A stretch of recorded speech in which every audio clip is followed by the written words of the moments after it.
இன்றைக்கும் நம்ம ஆசீர்வாதத்தை குறித்து தான் பார்க்க போகிறோம். ஒரு முக்கியமான வசனத்திலிருந்து நாம் இன்றைக்கு சத்தியத்தை நான் பார்க்க போகிறோம். கலாத்தியர் 3ஆம் அதிகாரம் 13வது வசனத்தை வாசிக்கலாம். 259வது பக்கம் புதிய ஏற்பாட்டில். எல்லாரும் சேர்ந்து வாசிக்கலாம். அவங்களும் வாசிப்பாங்க, அவங்க கூட சேர்ந்து எல்லாரும் வாசிங்க. தூக்கப்பட்டவன் எவனும் சபிக்கப்பட்டவன் என்று எழுதியிருக்கிறபடி கிறிஸ்து நமக்காக சாபமாகி நியாயப்பிரமாணத்தின் சாபத்திலிருந்து நம்மை நீங்களாக்கி மீட்டு கொண்டார். ஆபிரகாமுக்கு உண்டான ஆசீர்வாதம் கிறிஸ்து இயேசுவினால் புறஜாதிகளுக்கு வரும்படியாகவும் ஆவியை குறித்து சொல்லப்பட்ட வாக்கு தத்தத்தை நாம் விசுவாசனாலே பெரும்படியாகவும் இப்படி ஆயிற்று. பாருங்க, இங்க என்ன சொல்றாருன்னா, மரத்திலே தூக்கப்பட்டவன் சபிக்கப்பட்டவன். அப்போ இன்னைக்கு பார்த்தீங்கன்னா இந்த சிலுவை மரம் ரொம்ப நம்பர் 1 சின்னமாக இருக்கிறது. உலகத்திலே பார்த்தீங்கன்னா இன்றைக்கி நம்பர் 1 சின்னம் எதுன்னு கேட்டிங்கன்னா சிலுவை. கழுத்தில் மாட்டிக்கிறான், பச்சை குத்திக்கிறான் சிலுவையை. சர்ச்சில் சிலுவை இருக்குது, வெளியே பார்த்தா சிலுவை, எல்லா இடத்துலையும் பார்த்தீங்கன்னா இந்த சிலுவை இருக்கிறது. ஆனால் இயேசு வாழ்ந்த காலத்தில் பார்த்தீங்கன்னா இது நம்பர் 1 சின்னம் கிடையாது. இது ஒரு அகோரமான சின்னம். அகோரமான சின்னம்னா என்னென்னா, இந்த கிரிமினல்ஸ் என்ன பண்ணுறாங்கன்னா, இன்றைக்கி தூக்க தண்டனையில் போடுற மாதிரி அன்றைக்கு கிரிமினல்ஸ் என்ன பண்ணுவாங்கன்னா சிலுவையில் போடுவாங்க, சிலுவையில் ஏற்றுவாங்க. அப்போது அந்த சிலுவையில் தான் இயேசு என்ன ஆகிறார்னா அவர் ஏற்றப்பட்டார். யாருடைய சாபத்துக்காக? நம்முடைய சாபத்துக்காக அவர் ஏற்கப்பட்டார். இங்கே பாருங்கள், மரத்தில் தூக்கப்பட்டவன் சபிக்கப்பட்டவன் என்று எழுதியிருக்கிறபடி கிறிஸ்து நமக்காக என்ன ஆயிட்டார்னா, அவர் மரத்திலே தூக்கப்பட்டதுனால இன்றைக்கி அவர் சாபமானார். இன்றைக்கி நியாயப்பிரமாணத்தின் சாபத்திலிருந்து நம்ம மீட்டு கொண்டார். 2 காரியங்களை சொல்கிறார். ஒன்று என்னன்னா, நியாயப்பிரமாணத்தின் சாபத்திலிருந்து நம்ம மீட்டு கொண்டார்.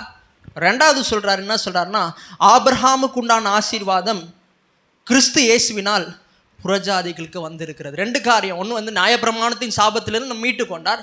அது மட்டும் இல்லை, இன்றைக்கு ஆபிரகாமின் ஆசீர்வாதம் இன்றைக்கு புறஜாதிகளாகிய உங்கள் மேல் வந்திருக்கிறது. யாருங்க புறஜாதி? நம்ம தான். இன்றைக்கு புறஜாதி ஆகிய உங்கள் மேல் இந்த ஆசீர்வாதம் வந்திருக்கிறது. ஆமென். வெளிப்பாடு பாருங்க, இதான் வெளிப்பாடு. வசனம் சொல்லி, சத்தியத்தை அறிவீர்கள், சத்தியம் உங்களை விடுதலை ஆக்குவது. சத்தியம் ஏதோ ஒரு வார்த்தை கிடையாது. இது வெளிப்பாடு. இந்த வெளிப்பாட்டை நீங்கள் அறிந்து கொள்ளும் பொழுது உங்கள் வாழ்க்கை தலைகீழாக இருக்கிற வாழ்க்கை தலை நிமிர்ந்து நீங்கள் வாழுவீர்கள். ஆமென். அப்போது இது பவுல் கிடைத்த வெளிப்பாடு. மத்தேயு, மார்க்கு, லூக்கா, யோவானில் பார்த்தீங்கன்னா சம்பவங்களை என்ன பண்ணியிருக்கிறாங்கன்னு ரெக்கார்ட் பண்ணியிருக்கிறாங்க. நடந்த சம்பவங்கள். இயேசு என்ன பண்ணுறாருன்னா, இயேசு என்ன பண்ணுறார்? பிறந்தார், அப்புறம் இயேசு வாழ்ந்தார், அப்புறம் இயேசு அற்புத அடையாளங்கள்லாம் செய்தார், அப்புறம் இயேசு என்ன ஆகிட்டார்னா மரித்தார், அப்புறம் இயேசு உயிரோடு எழும்பினார், அதுக்கப்புறம் 40 நாள் சீஷர்கள் காணப்பட்டார், அப்புறம் இயேசு என்ன ஆகிட்டார்னா பரமேறிட்டார். இதெல்லாம் என்னென்னா சம்பவங்கள். அவங்க பார்த்த சம்பவங்கள் என்ன பண்ணுறாங்கன்னா, மத்தேயு, மார்க், லூக்கா, யோவான், அப்போஸ்தலர் 1ஆம் அதிகாரம் வரைக்கும் என்ன பண்ணியிருக்கிறாங்க? கோட் பண்ணியிருக்கிறாங்க. அதெல்லாம் என்ன பண்ணுறாங்க? ரெக்கார்ட் பண்ணி எழுதியிருக்கிறாங்க பார்த்தது. அப்போஸ்தலர் 1ஆம் அதிகாரத்தில் பார்த்தீங்கன்னா இயேசு பரமேறினார் வருது. அப்போ இதெல்லாம் பார்த்தது, இதெல்லாம் நம்ப முடியுது, இதெல்லாம் ஈஸியாக நம்ப முடியுது. ஆனால் இப்போ இயேசு போனாரே மேலே, பரமேறினாரே, அவர் இன்றைக்கு என்ன பண்ணிட்டு இருக்கிறாரு? இன்றைக்கு அவருடைய நிலை என்ன? அவருடைய ஸ்டாண்டர்ட் என்ன? அவருடைய ஸ்டேட்டஸ் என்ன? அதெல்லாம் பார்க்கணும்னா எங்கே பார்க்க முடியும்னா இந்த பவுலுடைய நிருபங்களை பார்க்க முடியும். ஆமென்.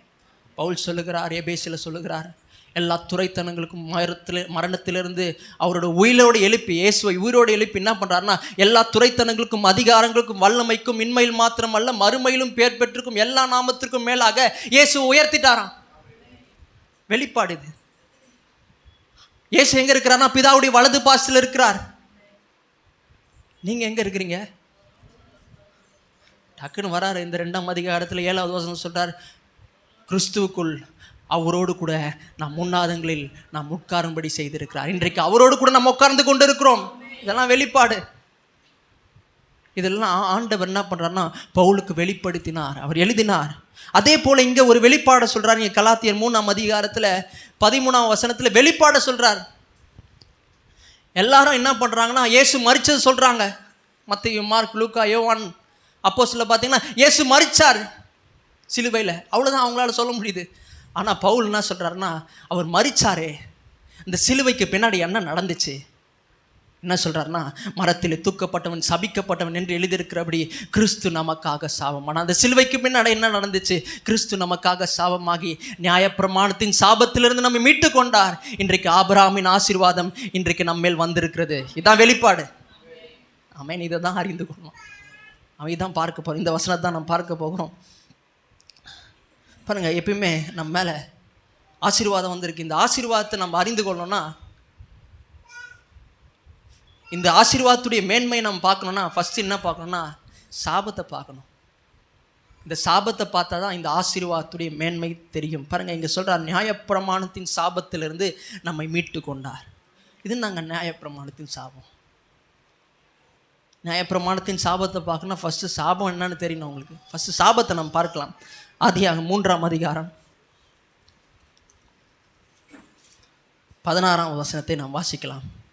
அவர் ஸ்திரீயை நோக்கி, நீ கர்ப்பவதியாக இருக்கும் பொழுது உன் வேதனையை மிகவும் பெருக பண்ணுவேன், வேதனையோட பிள்ளை பெறுவாள், உன் ஆசை புருஷனை பற்றி இருக்கும், அவள் உன்னை ஆண்டு கொள்வான். ஸ்திரீயை பார்த்து சொல்கிறார், என்ன சொல்கிறாருன்னா, உன் வேதனையை மிகவும் பெருக பண்ணுவேன், நீ கர்ப்பவதியாக இருக்கும் பொழுது வேதனையை மிகவும் பெருக பண்ணுவேன், வேதனையோடு என்ன பண்ணுவேன்னா பிள்ளை பெறுவாய்.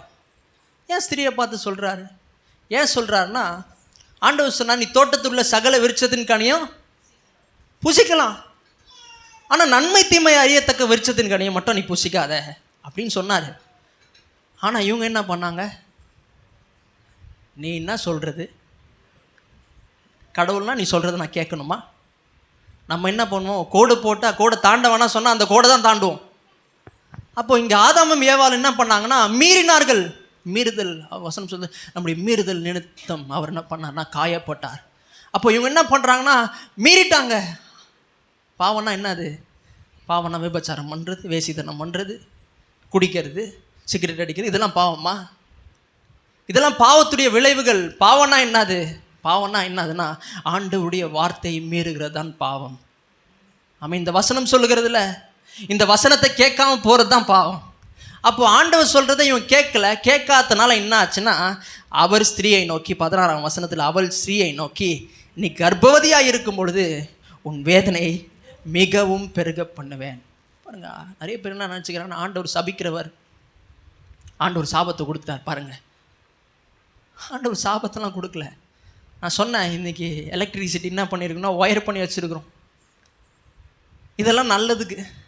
ஒயர் பண்ணி வச்சுருந்தா தான் என்ன ஆகும்னா ஃபேன் ஓடும், லைட்டு ஓடும், ஏசி ஓடும், மைக்கு ஓடும், இதெல்லாம் நல்லதுக்கு. ஆனால் தப்பான விதத்தில் ஒயர் பண்ணி வச்சுருக்க போய் தொட்டிங்கன்னா என்ன அடிக்கும்னா, ஆண்டவர் இந்த நன்மை தீமை அறியத்தக்க விருட்சத்தை நல்லதுக்கு வச்சாரு. இவங்க தேவனே நம்பி வாழணும், தேவனே விசுவாசி வாழணும்னு வச்சாரு. ஆனால் இவங்க என்ன பண்ணுறாங்கன்னா தப்பான விதத்தில் தொட்டதுனால, அதை டேப் பண்ணதுனால இவங்க மேலே சாபம் வந்தது. கர்த்தர் சபிக்கிறவர் அல்ல, கர்த்தர் நல்லவர். அதான் பாட்டு பாடணும், என் கர்த்தர் நல்லவர், மிக மிக நல்லவர். கர்த்தர் நல்லவர், மிக மிக நல்லவர், ரொம்ப ரொம்ப நல்லவர். ஆமாம், இந்த என் வாழ்க்கையில் நான் பார்த்த வரைக்கும், வயசு சொல்ல மாட்டேன், ஆனால் வாழ்க்கையில் நான் பார்த்த வரைக்கும் இது வரைக்கும் கர்த்தர் நல்லவராக இருந்திருக்கிறார், மிக மிக நல்லவராக இருந்திருக்கிறார். ஆமாம். அப்போ கர்த்தர் சபிக்கிறவர் அல்ல. இவங்க போயிட்டு அவங்க தப்பான இடத்தை தொட்டதுனால என்ன ஆகுதுன்னா அவங்களுக்கு சாபம் வந்து, நீ கர்ப்பவதியாக இருக்கும் பொழுது உன் வேதனையை பாருங்கள். ஃபஸ்ட்டு என்ன வருதுன்னா, இந்த சரீர பிரகாரமான ஒரு சாபம் வருகிறது. ஆண்டவர் மனுஷனை படைக்கும் போது வியாதியோடு படைக்கலை, சிக்னஸோடு படைக்கலை. ஆண்டவர் மனுஷனை படைக்கும் பொழுது நல்லா படைச்சார், வியாதியே இல்லாத ஒரு சரீரத்தை உண்டாக்கினார். ஆனால் இப்போ என்ன வந்துச்சுன்னா சரீர பிரகாரமான ஒரு சாபம் வந்தது. அப்புறம் பாருங்க, உன் ஆசை உன் புருஷனை பற்றி இருக்கும், அவன் உன்னை. இப்போ என்ன வருதுன்னா குடும்ப சாபம் வந்துச்சு. மனைவி ஆசையாக புருஷன் கிட்ட போகிறான், புருஷன் என்ன பண்ணுறான், எட்டி உதைக்கிறான். இப்போ இங்கே தான் என்ன வந்துச்சுன்னா குடும்ப சாபம் வந்தது. ஆதாமும் ஏவாளையும் படைக்கும் பொழுது ஆண்டவர் எப்படி படைக்கணும்னா, ஆதாம் வந்து ஏவாளை ஆண்டு கொள்ளும்படி படைக்கலை, இது சாபம் கொண்டு வந்தது. ஆண்டவர் எப்படி படைச்சார்னா, ஆதாமும் ஏவாளையும் என்ன பண்ணுறாருன்னா சேர்ந்து ஆண்டு கொள்ளும்படி உண்டாக்குனார். நீங்கள் பழுகி பெருகி பூமியை நிரப்பி அதை கீழ்ப்படுத்தி. அப்போது சாபம் தான் என்ன பண்ணுச்சுன்னா இந்த ஆதாமை ஏவாளை ஆண்டு கொள்ளும்படி செய்தது. அப்போ இது வந்து என்னதுன்னா பேகன் தாட், இது வந்து காட்டு மிராண்டித்தனம். இன்றைக்கு ஒருவேளை நான் தான் சொல்கிறது தான் கரெக்டாக அப்படி சொல்கிறீங்களா புருஷங்கள்லாம்? நான் சொல்கிறது தான் நீ கேட்கணும், ஆண்டு கொண்டு இருக்கிறீங்களா? நான் சொல்கிறேன் இல்லை, நீங்கள் 2 பேரும் சேர்ந்து இந்த பூமியை ஆண்டும்படி தேவன் உங்களை உண்டாக்கி இருக்கிறார்.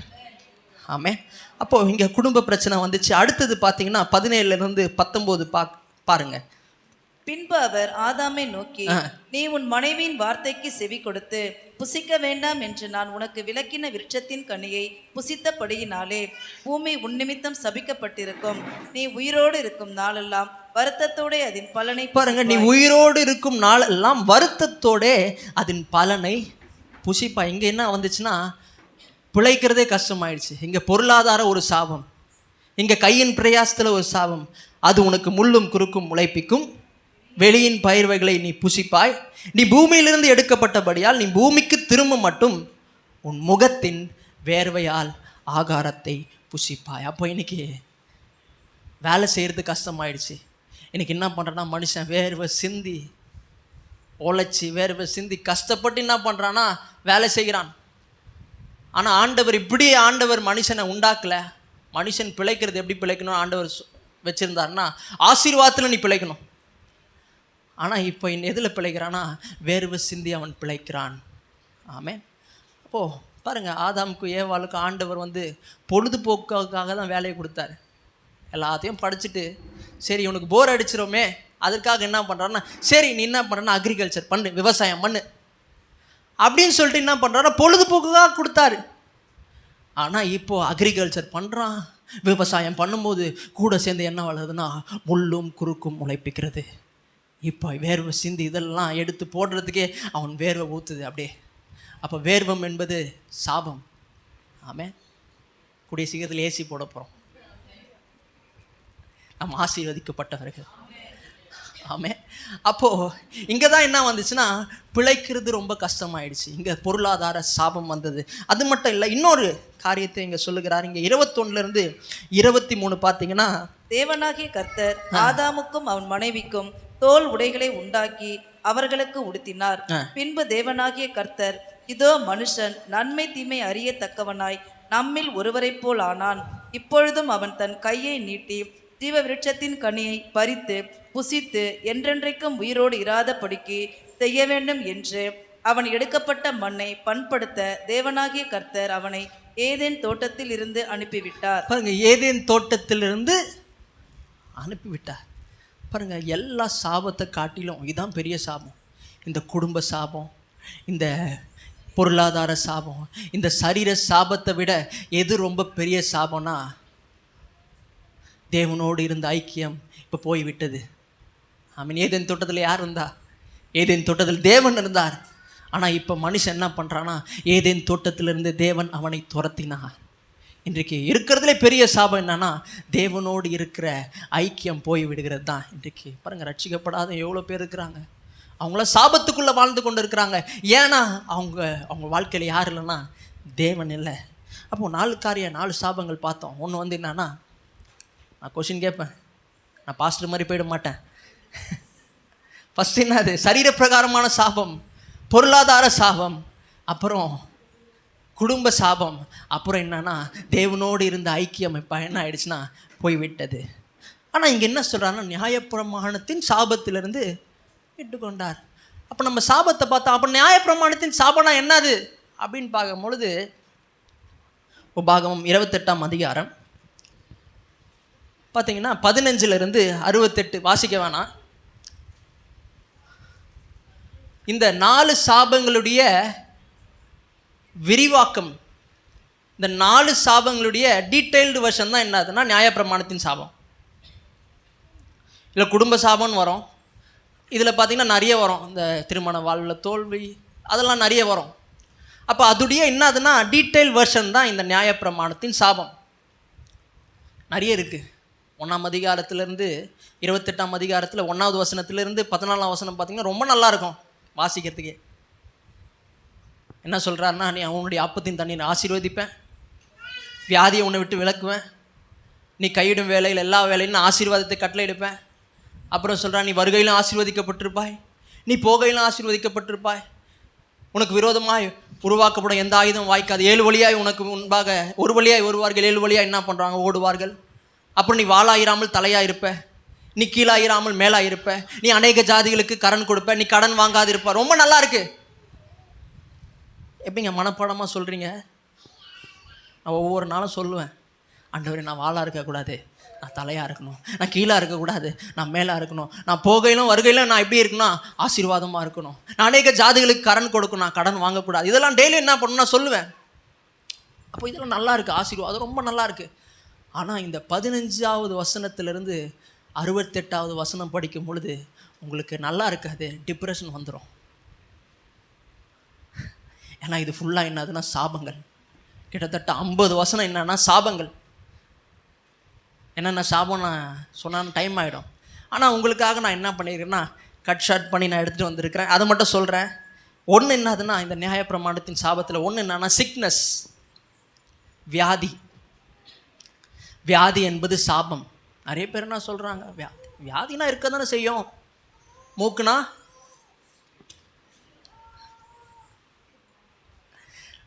சளி வரதானே செய்யும்.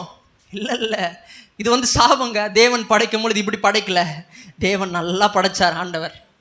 அப்போ இது வந்து சாபம். 2வது மென்டல் ப்ராப்ளம், மனப்பிரச்சனைகள். இன்றைக்கு அங்கே என்ன பண்ணிட்டாருன்னா சரீர பிரகாரமான சாபம் சொன்னால், ஆனால் இங்கே என்ன டீட்டெயிலாக கொடுக்குறாரு, விரிவாக்கமாக கொடுக்குறாரு. ஒன்று வந்து சிக்னஸ்ஸு, அதுக்கப்புறம் என்னன்னா மன அழுத்தங்கள். அப்படியே அழுத்தத்தோடு இருப்பாங்க, பிரச்சனையோடு இருப்பாங்க. அது மட்டும் இல்லை, இன்னொன்று சொல்கிறாரு, failure in work of hands, guide செய்கிற வேலையில் தோல்வி. நான் இந்த வேலையை எடுத்தேங்க, இது என்ன ஆயிடுச்சு, தோல்வியாக போயிடுச்சு. இந்த பிஸ்னஸை ஸ்டார்ட் பண்ணேன், இந்த பிஸ்னஸ் அப்படியே ஃபெயிலியரில் போயிடுச்சு. இதெல்லாம் என்னதுன்னா சாபம்.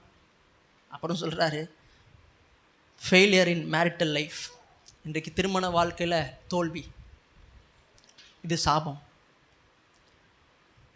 அதுக்கப்புறம் பார்த்தீங்கன்னா லேக், குறைவு. இன்றைக்கு இல்லைன்னு சொல்கிறது சாபம். ஹியூமிலியேஷன்னா அவமானம். எல்லா இடத்துலையும் அவமானப்பட்டிருக்கீங்களா, அது சாபம்.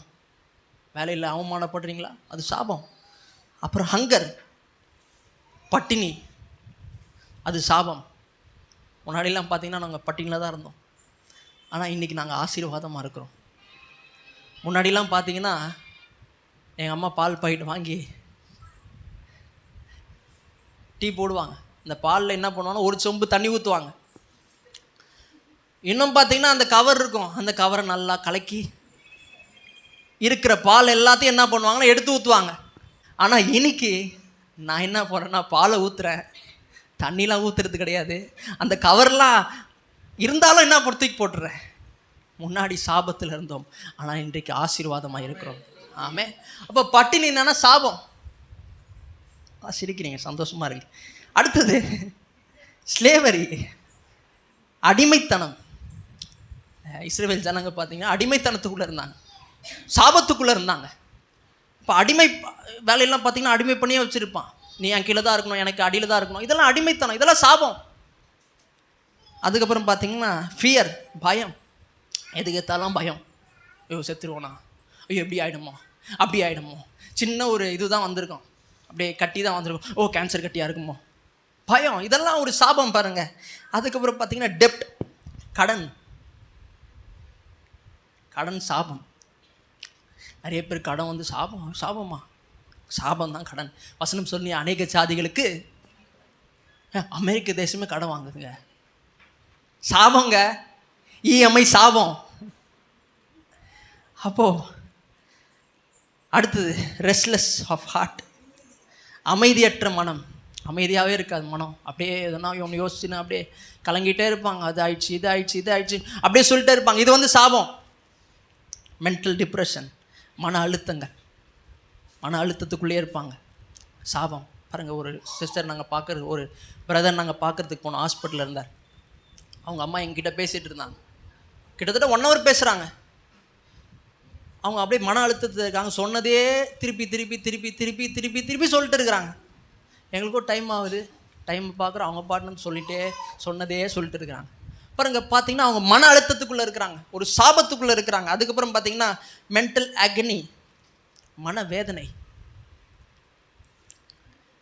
மனவேதனை என்பது ஒரு சாபம். அதனால தான் கெத்செமனே தோட்டத்தில் பார்த்தீங்கன்னா இந்த மனவேதனைப்பட்டார் இயேசு. எல்லாருடைய பாவம் இயேசு முன்னாடி வந்துச்சு. ஆனால் சொல்கிறாரு, இந்த பாத்திரம் என்னை விட்டு நீங்க கூடுமானால் இதை நீங்கும்படி செய்யும் சொல்கிறாரு. அப்படியே மனவேதனைக்குள்ளே போயிட்டார். வேர்வை வருது. வேர்வை எப்படி வருதுன்னா ரத்தமாய் வருகிறது. ஏன்னா இந்த சாபத்தை இயேசு சுமந்து கொண்டார், நீங்கள் சுமக்கக்கூடாது. இன்றைக்கி மனவேதனையோடு இருக்கிறீங்களா? நான் சொல்லுகிறேன், இயேசு உங்களுடைய சாபங்களை சுமந்து கொண்டார். ஆமென். அது மட்டும் இல்லை, ஹோப்லெஸ்னஸ், நம்பிக்கையின்மை, டெஸ்பேர், நம்பிக்கை இழப்பு. எல்லாத்துக்கும் நம்பிக்கை இழந்துருவாங்க. அப்படியே நம்பிக்கையே இல்லைங்க, எப்படி போகுது, நம்பிக்கையே இல்லைங்க சொல்லுவாங்க. அதெல்லாம் சாபம். அப்புறம் பார்த்தீங்கன்னா ரெடியூஸ் இன் நம்பர், அப்படியே குறைஞ்சினே வந்துடுவாங்க. ஆண்டவர் இஸ்ரவேல் ஜனங்களை பார்த்து சொல்ல, நீ பெரிய ஜாதி ஆகுவது சொல்கிறாரு. ஆனால் இவங்க அப்படியே குறைஞ்சு அப்படியே கழுது தேஞ்சு கட்டம்பெருமை ஆகிட்டாங்க. அப்படியே அங்கே ஒருத்தங்க ஒரு ஃபேமிலி பார்த்திங்கன்னா 4 பேர் இருந்தாங்க. 4 பேரில் ஒருத்தர் செத்தாங்க. அதுக்கப்புறம் இன்னொருத்தர் செத்தாங்க. இப்போ பார்த்தீங்கன்னா இன்னொருத்தருக்கு வியாதி. அப்போ அப்படியே என்ன ஆகுதுன்னா அப்படியே எண்ணிக்கை அப்படியே குறைஞ்சினே வருது. குறைஞ்சின்னு வருதுன்னா இது ஒரு சாபம். அப்போது சாபங்கள் 4 சொன்னேன். இந்த நியாயப்பிரமாணத்தின் சாபம்னா அதோடைய விரிவாக்கம். இப்போ என்ன சொல்கிறாருன்னா, இந்த நியாயப்பிரமாணத்தின் சாபத்திலிருந்து நம்மை மீட்டு கொண்டார். ஆபிரகாமுக்கு உண்டான ஆசீர்வாதம் இன்றைக்கு நம்ம மேலே வந்திருக்கிறது. பாருங்க, இந்த நியாயப்பிரமாணத்தின் சாபத்திலிருந்து கல்வாரி சிலுவையின் மூலியமா இயேசு மீட்டு கொண்டார். இந்த மீட்டு கொண்டார் இந்த வார்த்தைக்கு அர்த்தத்தை நம்ம பார்க்கலாம். இந்த மீட்டு கொண்டார், W. ஒயின் அவர் என்ன பண்ணுறாருனா, ஒயின் எக்ஸ்பாசிட்டரி டிக்ஷனரி, அந்த டிக்ஷனரியில் என்ன பண்ணுறாருன்னா அவர் அர்த்தங்களை சொல்லுகிறார். இன்றைக்கி பார்த்தீங்கன்னா ஆக்ஸ்ஃபோர்ட் டிக்ஷனரி இருக்குது. அதில் பார்த்தீங்கன்னா இங்கிலீஷ் வார்த்தைகளுக்கு எல்லாத்துக்கும் அர்த்தம் இருக்கும், ஒரு வார்த்தைக்கு அர்த்தம் இருக்கும். அதே போல் இந்த ஒயின் எக்ஸ்பாசிட்டரி டிக்ஷனரியில் என்ன இருக்குன்னா வேதத்துடைய வார்த்தைகளுக்கு அர்த்தம் இருக்கும். அவர் என்ன பண்ணுறாருன்னா இந்த மீட்டு கொண்டார் இந்த வார்த்தைக்கு என்ன பண்ணுறாருன்னா அர்த்தம் கொடுக்குறார். ரொம்ப நல்லா இருக்குது, கேளுங்க. ஒரு அர்த்தம் என்னதுன்னா டு பை, வாங்கிட்டார். எங்கேருந்து வாங்கினார்? நாம் சாபத்தில் இருந்தோம். இயேசு என்ன பண்ணிட்டார்னா இந்த சாபத்திலிருந்து என்னை வாங்கி விட்டார். ஆமே, மீட்டு கொண்டார். இன்னொரு அர்த்தம் சொல்கிறாரு டு பர்ச்சேஸ். டு பர்ச்சேஸ்னா ஆண்டவர் என்ன பர்ச்சேஸ் பண்ணிட்டாரு. பர்ச்சேஸ் பண்ணுறதுனா என்னதுன்னா வாங்கிட்டார். இதை இன்னொன்று சொல்கிறேன்னு பாருங்க, நான் இந்த எபேசியர் எடுக்கும்போது சொல்லுவேன். இந்த அடிமைகளுடைய சந்தையில் என்ன பண்ணுவாங்கன்னா அடிமைகள்லாம் விற்பாங்க ரோம கலாச்சாரத்தில். அப்போது அடிமைகளுடைய சந்தையில் அடிமைகளை விற்கப்படும் பொழுது ஒருத்தன் வந்து என்ன பண்ணுவானா, வாங்குறவன் என்ன பண்ணுவானா வந்து காசு கொடுத்து என்ன பண்ணுவானா அடிமைகளை வாங்கி திருப்பி அவன் வீட்டில் ஒரு அடிமையாக வச்சுப்பான். அதே போல் அந்த அடிமைகளுடைய சந்தையில் யார் விற்கப்பட்டோம்னா நீங்கள் எல்லாரும் விற்கப்பட்டோம். ஆமென். நான், நீங்கள், பாஸ்டர் எல்லாரும் இந்த அடிமைகளுடைய சந்தையில் விற்கப்பட்டோம். இங்கே யார் வரார்னா பிதாவாகிய தேவன் வரார். பிதாவாகிய தேவன் வந்து என்ன பண்ணுறாரு, காசை கொடுக்கல. பிதாவாகிய தேவன் என்ன பண்ணுறாருனா இயேசுவுடைய ரத்தத்தை கொடுத்து உங்களையும் என்னையும் பர்ச்சேஸ் பண்ணிட்டார். கைத்தட்ட மாட்டீங்களே? எனக்கு கைத்தட்ட சொல்ல ஆண்டவர் கை. அப்போ என்ன பண்ணிட்டார்னா இந்த சாபத்திலிருந்து நம்மை மீட்டு கொண்டார். ஆமென். இன்னொரு அர்த்தத்தை பார்க்கலாம், டு ரிலீஸ், விடுதலை ஆக்கிட்டார். ஒரு நாள் சாபத்துக்குள்ள இருந்தோம், அந்த சாபத்திலிருந்து என்னை விடுதலை ஆக்கி விட்டார். ஆமென். இன்னொரு அர்த்தத்தை சொல்கிறேன், அதான் ரொம்ப ரொம்ப முக்கியமான அர்த்தம், ரொம்ப இன்ட்ரெஸ்டிங்காக இருக்குது. என்ன சொல்கிறாருன்னா ரிசிப்ட் ஆஃப் த ransom, கிரயம் செலுத்தப்பட்டதுடைய ரசீது, hath redeemed. ஆண்டவர் என்ன பண்ணிட்டார்னா எல்லாத்தையும் பே பண்ணிட்டார். என்னுடைய சாப கடனை எல்லாவற்றையும் ஆண்டவர் பே பண்ணிட்டு என்ன பண்ணிட்டார்னா என் கையில் ரசீதை கொடுத்துட்டார். புரியாமே கை தட்டிங்க பாருங்க. சொல்கிறேன், என்ன சொல்கிறேன் பாருங்க. சரவணா ஸ்டோர்ஸ்லாம் போனீங்கன்னா பொருள் எடுத்துகிட்டு போய் கூட்டிங்கன்னா அவன் என்ன பண்ணுவான்னா பில்லு போட்டு அவன் கையில் கொடுப்பான். இவ்வளோ ஆச்சுன்னு சொல்லிட்டு பில்லை கொடுப்பான். நீங்கள் என்ன பண்ணால் காசு கொடுத்தோடனே அவன் பில்லை என்ன பண்ணுவான்னா பெய்டுன்னு போட்டு கொடுத்துருவான். பெய்டுன்னு போட்டு இல்லைங்க நான் ஜெயிச்சதில் தான் வாங்குவேன்னு சொல்கிறீங்களா? ஒரு ஜெயிச்சதுலேயும் அப்படி தான் பண்ணுவாங்க. பெய்டுன்னு கொடுப்பான். பெய்டுன்னு போட்டு கொடுத்தோன்னே என்ன பண்ணோன்னா அந்த பில்லை எடுத்துகிட்டு போயிட்டு அந்த சைடு போயிட்டு பில்லை கொடுத்து பாருங்கள், இதான் நடந்தது. ஆண்டவர் என்ன பண்ணிட்டார்னா எல்லாவற்றையும் பே பண்ணிட்டாரு. பெய்டுன்னு சொல்லிட்டாரு. நீங்கள் என்ன பண்ணா ரசீதை கொடுத்து பொருளை வாங்கிக்கணும். ஆமே. சிவிசேஷனா என்ன? சிவிசேஷனா இதான். நீங்கள் எதையும் செலுத்த தேவையில்ல, ஆண்டவர் எல்லாவற்றையும் செலுத்தி விட்டார். ஆமே. நான் எதுவும் மத பிரசங்கர் கிடையாது, நான் சிவிசேஷத்தை பிரசங்கிக்கிறவன். மதம் என்ன சொல்லுது? நீ இதை செய்யணும், என்ன பண்ண மொட்டை அடிக்கணும், மொட்டை அடித்தாதான் கர்த்தர் உன்னை ஆசீர்வதிப்பார். நீ என்ன பண்ணால் முட்டி போட்டுனே மலை மேலே ஏறணும். நீ என்ன பண்ணால் இப்படிலாம் முடி வெட்டக்கூடாது. நீ என்ன பண்ணால் வெள்ளை சாரி கட்டிக்கணும். நீ என்ன பண்ண நகையெல்லாம் கட்டிடணும். என்ன பண்ணக்கூடாதுன்னா இந்த டோன் பேண்ட்லாம் போடக்கூடாது, இந்த கிழிஞ்ச பேண்ட்லாம் போடக்கூடாது. இதெல்லாம் என்னன்னா மதம் சொல்லுகிறது. நீ இதை செஞ்சா கர்த்தர் உன்னை ஆசீர்வதிப்பார். ஆனால் சிவிசேஷம் என்ன சொல்லுது? நீ எதையும் செய்ய தேவையில்ல, கல்வாரி சிலுவையில் இயேசு எல்லாவற்றையும் செய்து முடித்து விட்டார். ஆமென். இதான் சிவிசேஷம். ஆமென். இன்னைக்கு என்ன பண்ணுறோம்? சிவிசேஷத்தை நாம் ஏற்றுக்கொண்டோன்னு என்ன கொடுத்தாங்க உங்களுக்கு? ரசீதை கொடுத்தாங்க. ரசீது என்னதுங்க? எல்லாருக்கும் கிடைச்சது என்னன்னா புதிய ஏற்பாடு. புதிய ஏற்பாட்டில் என்ன இருக்குது? ஆபிரகாமுக்கு உண்டான ஆசீர்வாதம் இன்றைக்கு கிறிஸ்து இயேசுவினால் உங்களுக்கு உண்டாயிருக்கிறது புதிய ஏற்பாடு சொல்லுது. இப்போ என்ன பண்ணோன்னா அவர் சொல்கிறாரு, மரத்தில் தூக்கப்பட்டவன் சபிக்கப்பட்டவன் என்று எழுதியிருக்கிறபடி கிறிஸ்து நமக்காக சாபமாகி நியாயப்பிரமாணத்தின் சாபத்திலிருந்து மீட்டு கொண்டார். ஆபிரகாமுக்கு உண்டான ஆசீர்வாதம் இன்று கிறிஸ்து இயேசுவினால் நம்ம மேலே வந்திருக்கு. நான் எப்படி பெற்றுக்கொள்ளணும்?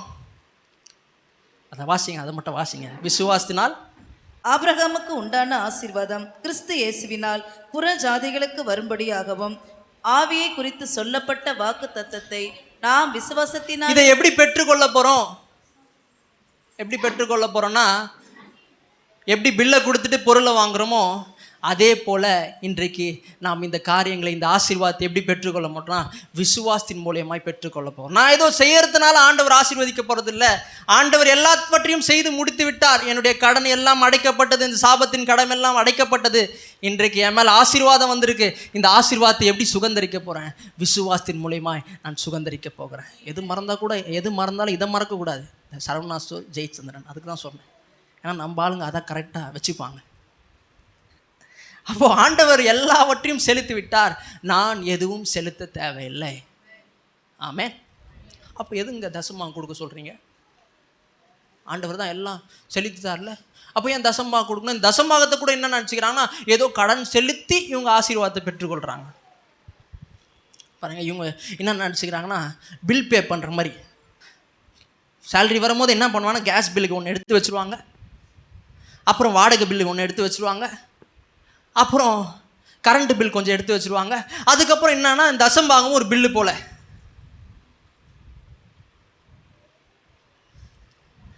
பிரசங்க யாரோ அப்படி சொல்லிட்டாங்க. என்ன சொல்லிட்டாங்கன்னா, நீங்கள் தசமபாகம் கொடுக்கலன்னா கர்த்தர் என்ன பண்ணுவார்னா உங்கள் காலை உடைப்பார். நீங்கள் கொடுக்க வேண்டிய காசு எங்கே கொடுப்ப? பிடிச்சிட்டிங்க பாருங்க, எல்லாம் உள்ளே போயிருக்கு. அதெல்லாம் பிரசங்க யாரோ சொல்லிட்டதுனால இப்போ இவங்களுக்கு என்னன்னா அப்படியே கஷ்டத்தோடு என்ன பண்ணுறாங்கன்னா கொடுக்குறாங்க. தசமபாகம் கஷ்டத்தோடு கொடுக்கறது இல்லை, ஏதோ நான் கடன் போட்டுருக்கிறேன், ஆண்டவர் கடத்தை கொடுத்தாதான் என்ன ஆசீர்வாதம், அது கிடையாது. தசமபாகம் கொடுக்கறது என்னன்னா நாம் விசுவாசத்தை பயிற்சி வைக்கிற நேரம். நான் யாரை விசுவாசிக்கிறேன் அதை நான் பயிற்சி வைக்கிறேன். ஆமென். இப்போ மரத்திலே தூக்கப்பட்டவன் சபிக்கப்பட்டவன் என்று எழுதி கிறிஸ்து நமக்காக சாபமானார். இன்றைக்கு என் மேலே என்ன இருக்குன்னா ஆபிரகாமின் ஆசீர்வாதம் என் மேலே வந்திருக்கு. வந்ததுனால தான் இன்னைக்கு சேலரி வாங்கியிருக்கிறேன். இல்லைனா என்னால் சேலரி வாங்க முடியாது. சேலரி வாங்கும் போதே என்ன யோசிக்கிறேன், இதெல்லாம் கொடுத்தது யாருன்னா அவர் தான், ஃபஸ்ட்டு அவருக்கு கொடுப்போம். ஆமென். 10 முதல் பங்கு. அப்போது என்னுடைய விசுவாசத்தை பயிற்சி வைக்கிற நேரமாக இருக்கிறது. அப்போது இந்த ஆசீர்வாதம் என்பது ஒரு மீட்பின் காரியம். இது உங்களால் பெற்றுக்கொள்ள முடியாது, உங்களால் எதையும் செஞ்சு வாங்க முடியாது. ஆண்டவர் எல்லாவற்றையும் செய்து முடித்து விட்டார். அதனால தான் நீங்கள் ஆசீர்வாதமாக இருக்கிறீங்க. விசுவாசத்தில் இதை பெற போகிறீங்க. ஹல்லேலூயா.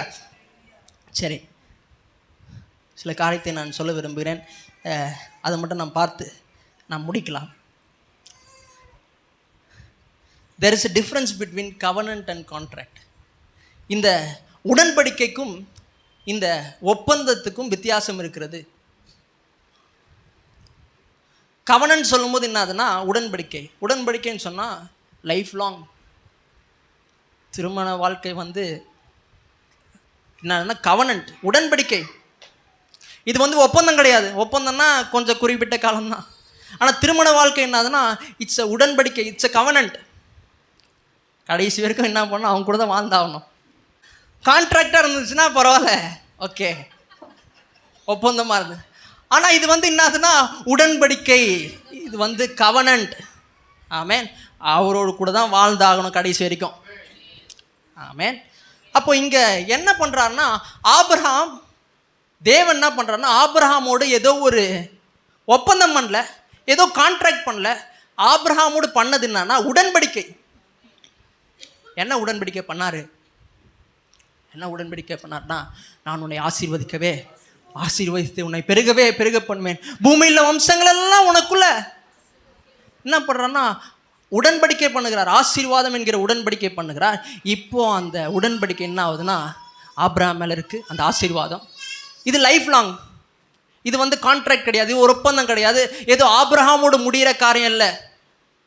இது உடன்படிக்கை, இது போயிட்டே இருக்கும். இப்போ இந்த உடன்படிக்கை யார் மேலே வருதுன்னா ஈசாக்கு மேலே வருது. அதான் பார்த்தோம். ஈசாக்கு எங்கே இருக்கிறான்னா பஞ்ச தேசத்தில் இருக்கிறான். ஆனால் இந்த ஆசீர்வாதம் என்ன பண்ணுதுன்னா ஈசாக்கை பஞ்ச தேசத்தில் அவனை விதைத்தான். கர்த்தர் அவனோடு கூட இருந்து என்ன பண்ணுறான்னா 100 மடங்கு அவன் அறுவடையை பார்த்தான். அவன் வர வர என்ன ஆகிட்டான்னா விருத்தி ஆகிட்டான், பெரியவன் ஆகிட்டான். அப்போது இந்த ஆசீர்வாதம் யார் மேலே வந்ததுன்னா ஈசாக்கு மேலே வந்தது. அப்புறம் இந்த ஆசீர்வாதம் யார் மேலே வருது? யார் மேலே வருதுங்க? பார்த்தோம், போன செய்தியில் பார்த்தோம். யாக்கோபு மேலே வருது. யாக்கோபு நல்லவனா கெட்டவன்? ஆனால் இந்த ஆசீர்வாதம் அவன் மேலே வருது. இவன் என்ன பண்ணுறான்னா அங்கே கஷ்டமான ஒரு நிலைமையில் இருக்கிறான். ஆனாலும் அந்த இடத்துல இருந்து வெளியே வரும்போது எப்படி வரான்னா ஆசீர்வாதமும் வரான். ஆமே. அப்போது ஆபிரகாம் மேலே இருந்த ஆசீர்வாதம் ஈசாக்கின் மேலே வந்தது. ஈசாக்கின் மேலே இருந்த ஆசீர்வாதம் யாக்கோபின் மேலே வந்தது. யாக்கோபின் மேலே இருந்த ஆசீர்வாதம் இப்போ யார் மேலே வருதுன்னா இங்கே யோசேப்பை நாம் பார்க்கல போன செய்தியில். இன்றைக்கி நாம் பார்க்க போகிறோம் ஆதியாகமம் 39ஆம் அதிகாரம் 1-3 வாசிங்க. யோசேப்பு எகிப்துக்கு கொண்டு போகப்பட்டான். பார்வோனுடைய பிரதானியும் தலையாரிகளுக்கு அதிபதியும் ஆகிய போத்திபார் என்னும் எகிப்து தேசத்தான் அவனை அவ்விடத்திற்கு கொண்டு வந்த இஸ்மவேலரிடத்தில் விலைக்கு வாங்கினான். பாருங்க, இவன் விற்கப்பட்டான். இங்கே யோசேப்பு விற்கப்பட்டான். அதை யார் வாங்கிட்டு வரான்னா போத்திபாருடைய மனைவி வாங்கிட்டு வந்தான். அப்புறம் பாருங்க என்ன நடக்குது. கர்த்தர் யோசேப்போடு இருந்தார். பாருங்க, கர்த்தர் யோசேப்போடு கூட இருந்தார். அப்போது இதான் ஆசீர்வாதம். ஆசீர்வாதம்னா என்னதுங்க? ஆசீர்வாதம் சொல்கிறீங்களே, என்னது ஆசீர்வாதம்? ஆசீர்வாதம் என்னன்னா கர்த்தர் உங்கள் கூட இருக்கிறது தான் ஆசீர்வாதம். ஐ மீன் கர்த்தர் யோசேப்போடு கூட இருந்தார். ஆபிரகாம் மரிச்சிட்டார், ஆனால் உடன்படிக்கை மாறலை. அது யார் மேலே வருதுன்னா அது ஈசாக்கு மேலே வந்தது. அது யாரை தேடுகிறதா? யாக்கோபை தேடுகிறது. யாரோட கூட உடன்படிக்கை பண்ணிக்கிறது அப்படி தேடி யாக்கோபு மேலே வருது. திருப்பியும் தேடி யார் மேலே வருதுன்னா ஈசாக்கின் மேலே வருது. அதுக்கப்புறம் யோசேப்பின் மேலே வருது. கர்த்தர் யோசேப்போடு கூட இருந்தார். அவன் எப்படி ஆயிட்டான்னா காரிய சக்தி உள்ளவனா இருந்தான். காரிய சக்தி உள்ளவனா என்னது? You are successful. இன்னைக்கு நிறைய பேருடைய வாழ்க்கையில் சக்ஸஸே இல்லை. வேலையில் சக்ஸஸ் இல்லை, பிஸ்னஸ் புதுசாக ஸ்டார்ட் பண்ணி ஆனால் சக்ஸஸ் இல்லாமல் போயிடுது, அப்படியே தோல்வியில் போயிடுது. ஆனால் கர்த்தருடைய ஆசீர்வாதம் வருமானால் நீங்கள் காரிய சக்தி உள்ளவர்களாக இருப்பீர்கள், நீங்கள் சக்ஸஸ்ஃபுல்லாக இருப்பீங்க. அதான் ஆசீர்வாதம். அதுக்கப்புறம் பாருங்க, எகிப்தியன் ஆகிய தன் எஜமானுடைய வீட்டிலே இருந்தான். ம் கர்த்தர் அவனோடே இருக்கிறார் என்றும் அவன் செய்கிற யாவையும் கர்த்தர் வாய்க்க பண்ணுகிறார் என்றும் அவன் எஜமான் கண்டு. கர்த்தர் வாய்க்க பண்ணினார். அப்போது இன்னைக்கு ப்ராஸ்பர், இந்த ஆசீர்வாதம் என்ன பண்ணுதுன்னா வாய்க்க பண்ணுகிறது. இன்னைக்கு என் மேலே இருக்கிற ஆசீர்வாதம் நான் செய்கிறதெல்லாம் வாய்க்க பண்ணிகிட்டு இருக்கு. எதெல்லாம் செய்கிறேன்னா அதெல்லாம் என்ன ஆகுதுன்னா துலங்குது. ஏன்னா என் மேலே ஆசீர்வாதம் இருக்குது. பாருங்கள், நீங்கள் செய்கிறதெல்லாம் வாய்க்கணும். ஒரு காரியத்தை எடுத்து செய்கிறீங்கன்னா அது வாய்க்கணும். அப்போனா அவங்க மேலே என்ன இருக்குன்னா ஆசீர்வாதம் இருக்கிறது. அப்போது யோசேப்பு ஆசீர்வதிக்கப்பட்டவன், இவன் செய்வதெல்லாம் என்ன ஆயிருக்குன்னா வாய்த்து கொண்டு இருக்கிறது. பாருங்கள், இந்த ஆசீர்வாதம் எப்படி வேலை செஞ்சது, அதான் என்ன பண்ணுறோன்னா அடுத்த அதிகாரத்தில் நாம் பார்க்குறோம். அவன் தேசம் முழுவதும் என்ன வருதுன்னா பஞ்சம் வருது. ஆனாலும் எகிப்து தேசம் எப்படி இருக்குன்னா ரொம்ப ஆசீர்வாதமான தேசமாக இருக்குது. தேசம் முழுவதும் என்ன வந்துச்சா கொரோனா வந்துச்சு. ஆனால் நாங்கள் நல்லா இருந்தோம். வாரத்தில் 3 நாள் கறி சாப்பிட்டோம். எப்படி தான் தெரில வந்துச்சு. அந்த பிலிவர் சிக்கன் எடுத்துகிட்டு வந்து கொடுக்குறாங்க, இந்த பிலிவர் மட்டன் எடுத்து வந்து கொடுக்குறாங்க, பீஃப் எடுத்துகிட்டு வந்து கொடுக்குறாங்க. தேசத்திலே பஞ்சம் வந்தால் கூட உங்கள் மேலே இருக்கிற ஆசீர்வாதம் என்ன பண்ணோன்னா எல்லாவற்றையும் மேற்கொள்ளும். ஆமே, அதான் ஃப்ளைட்டு சொன்னேன் பாருங்கள், புவி ஈர்ப்பு சக்தி இழுக்கிறது கீழே. ஆனால் ஃப்ளைட்டை பறக்க வைக்கிறதுக்கு என்ன பண்ணுறாங்கன்னா அதுக்கு மேலே ஒரு சக்தியை வச்சு என்ன பண்ணுறாங்கன்னா ஃப்ளைட்டை பறக்க வைக்கிறாங்க. அது போல தான் ஆசீர்வாதம். இந்த சாபம் உலகத்தில் இருக்குது. ஆமாம், நிச்சயமாக சொல்கிறேன் இருக்குதான். ஆனால் உங்கள் மேலே ஆசீர்வாதம் இருக்குது. இந்த சாபத்தை மேற்கொள்ளுகிற சக்தி அதான். அது என்ன பண்ணால் நம்ம உங்களை மேலே பறக்க வச்சிரும். அதே போல் தான் இங்கே யோசேப்புக்கு நடந்தது. பாருங்கள், 41ஆம் அதிகாரத்தில் 38 வாசிக்கலாம். அப்பொழுது பார்வோன் தன் ஊழியக்காரரை நோக்கி, தேவ ஆவியை பெற்ற இந்த மனுஷனை போல வேறொருவன் உண்டோ என்று. பாருங்க, அப்பொழுது பார்வோன் தன் ஊழியக்காரரை நோக்கி, தேவ ஆவியை பெற்ற இந்த மனுஷனை போல வேறு ஒருவன் உண்டோ? இவனை போல ஒருத்தனும் இல்லை. இவன் என்ன பண்ணுறான்னா பார்வோன் சொப்பனத்தை பார்க்குறான். இது என்னப்பா சொப்பனம் அப்படின்னு கேட்குறான். இவன் என்ன பண்ணா கரெக்டாக வியாக்கியானம் பண்ணுறான், கரெக்டாக அதுக்கான அர்த்தத்தை சொல்கிறான். பாருங்க, வசனம் சொல்லுகிறது என்னன்னா, என் ஆலயத்தில் ஆகாரம் உண்டாயிருக்கும்படி பண்டகசாலை தசம்பாகலே கொண்டு வாருங்க. நான் என்ன பண்ணுறேன்னா வானத்தின் பலகணிகளை திறந்து இடம் கொள்ளாமல் போக மாட்டேன். நான் என்ன பண்ணுறேன்னா ஆசீர்வாதத்தை வர்ஷிக்கிறது நான் சொன்னேன். பெனடிக்ஷன்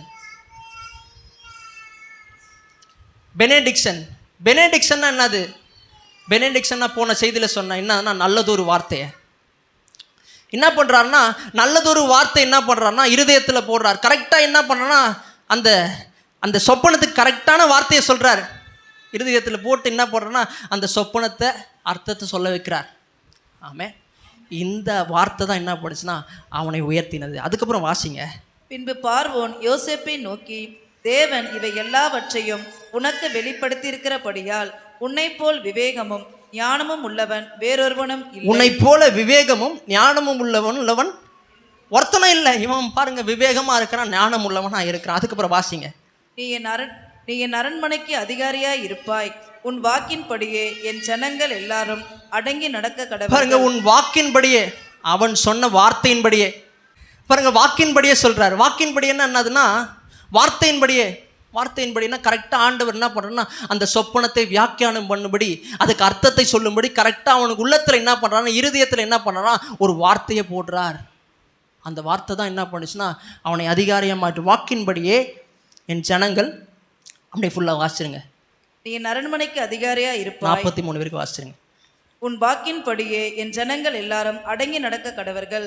சிங்காசனத்தில் மாத்திரம் உன்னிலும் நான் பெரியவனாய் இருப்பேன் என்றான்.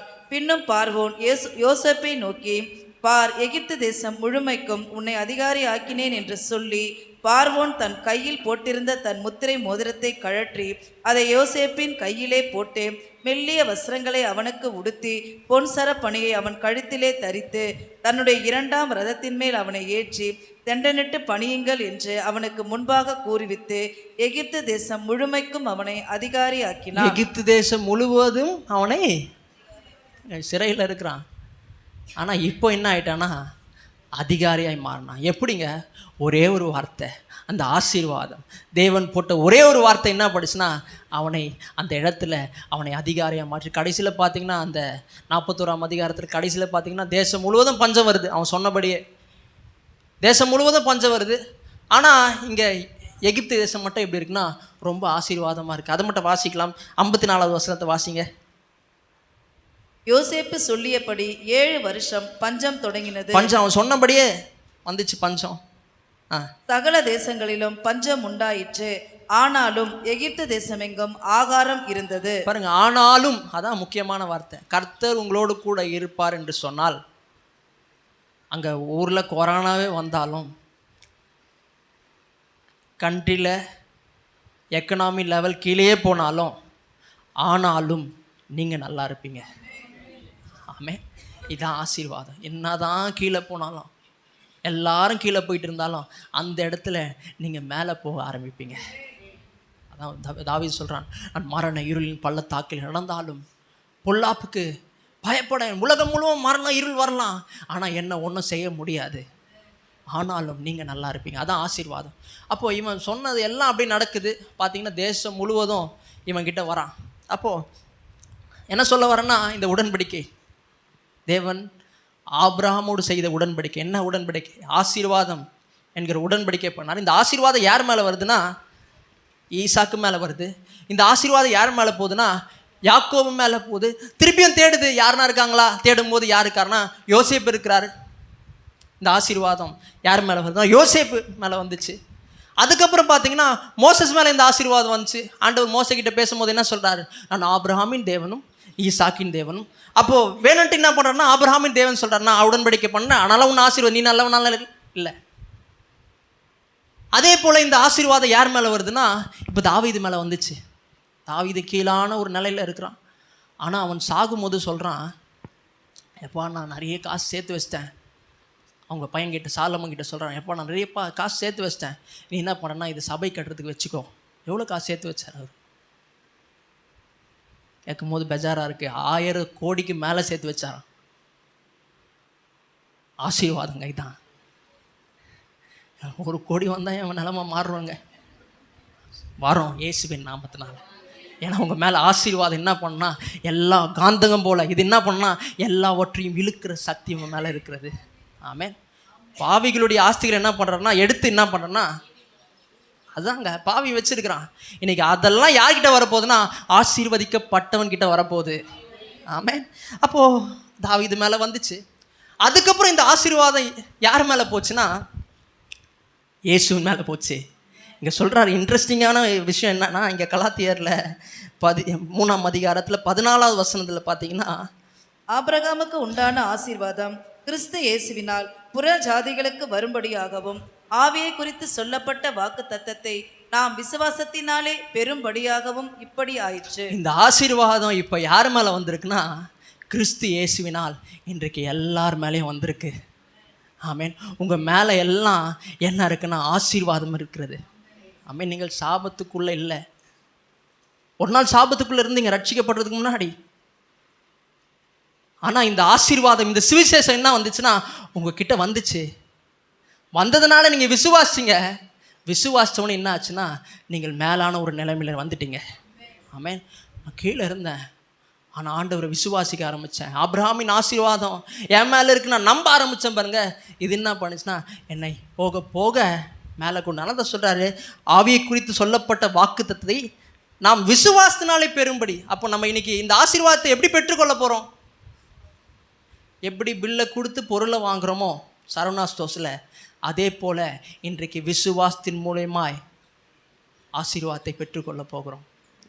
ஆமென். அப்போது இன்றைக்கு நானும் இந்த ஆசீர்வாதத்தை பெற்றுக்கொள்ளணும். ஒரு வேளை ரட்சிக்கப்படாமல் இருந்தீங்கன்னா நான் எப்படி இந்த ஆசீர்வாதத்தை பெற்றுக்கொள்கிறது? ஆன்லைனில் பார்த்துட்டு இருந்தீங்கன்னா எப்படி நான் ஆசீர்வாதத்தை பெற்றுக்கொள்கிறது? ஒன்று என்ன பண்ணணும்னா நீங்கள் இயேசுவை ஏற்றுக்கொள்ள வேண்டும். இயேசுவை எப்படி ஏற்றுக்கொள்கிறது? ஒன்றும் இல்லை, இயேசுவை என் உள்ளத்தில் வாரும் அப்படின்னு கேட்கும்போது நாம் இயேசுவை ஏற்றுக்கொள்ளுவோம். ஏற்றுக்கொண்டவனே உங்களுக்கு என்ன கொடுப்போன்னா அங்கே வச்சுருக்கிறோம் புதிய ஏற்பாடு கொடுப்போம். அதில் என்ன போட்டிருக்குன்னா சுவிசேஷம் போட்டிருக்கு, நல்ல செய்தி போட்டிருக்கு. என்ன நல்ல செய்தினா இயேசு சாபமானார், சாபமானதுனால ஆபிரகாமின் ஆசீர்வாதம் உன் மேலே வந்திருக்கு. இதை எடுத்துகிட்டு போய் என்ன பண்ணால் நீங்கள் ஒவ்வொரு நாளும் விசுவாசிக்க வேண்டும். விசுவாசிக்கும் பொழுது இந்த ஆசீர்வாதம் நம்ம மேல் வரும். ஆமென். நீங்கள் ஆசீர்வதிக்கப்பட்டவரெலாம் சொல்கிறீங்க, ஆனால் நான் எனக்கு தான் தெரியும் வாழ்க்கை ஃபுல்லாக பிரச்சனையாக போயிட்டுருக்கே, வியாதி இருக்குது, நான் செய்கிற எல்லா காரியத்திலும் தோல்வியை பார்க்குறேன், மன சஞ்சலம் இருக்குது, மன வேதனை இருக்குது, எல்லாத்துலேயும் தோல்வியை பார்த்து கொண்டு இருக்குன்னே பிரச்சனையாகவே போயிட்டுருக்கு அப்படின்னு சொல்கிறீங்களா? ஏன் அப்படி ஆச்சுன்னு சொல்கிறேன். ஏன் அப்படி ஆச்சுன்னா உதாரணம் சொல்கிறேன். ஒரு தோட்டம் இருக்குது, நல்ல தோட்டம். ஆனால் ஒரு மாதம் அதை எதுவும் பண்ண முட்டிங்கன்னா என்ன ஆகிடும்னா